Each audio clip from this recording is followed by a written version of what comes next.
Graduating Group. And in real estate, they talk about location, location, location.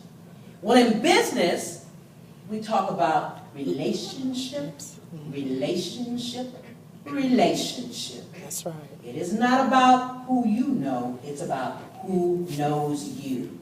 And if you are walking along the right path and you have a reputation for being a Christian graduate, people are drawn to you. That happens to me all the time.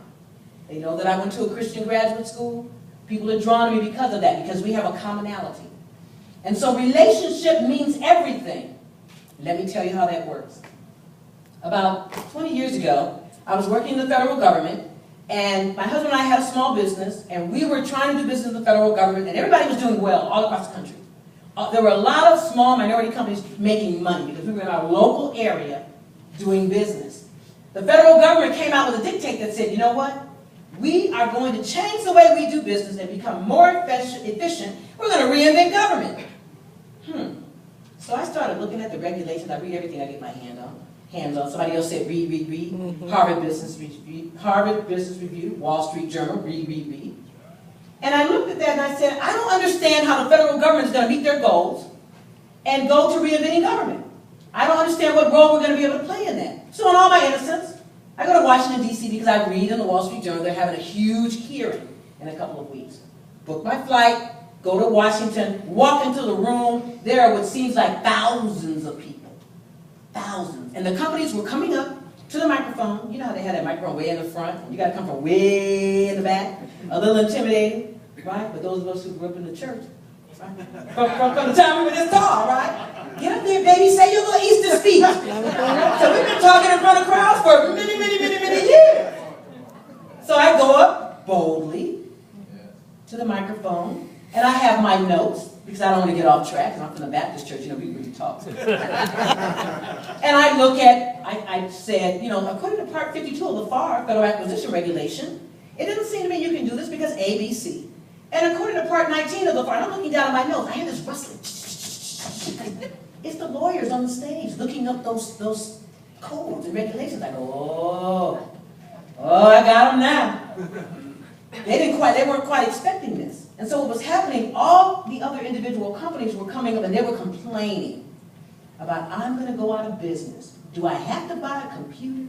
I don't have any money. They talked about what could not be done versus what can be done. At the end of that session, one of the attorneys came down from the stage and said, psst, you didn't hear it from me. But all these other companies have been complaining.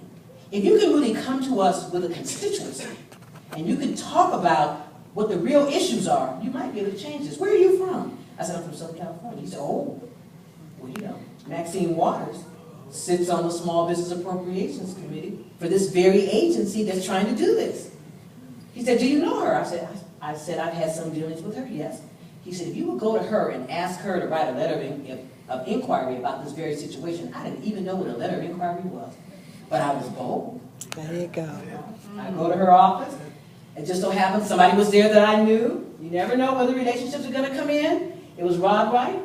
And Rod said, okay, Beverly, what do you want? I explained the situation. He brought her in. She said, I don't know what you're talking about. What do you need?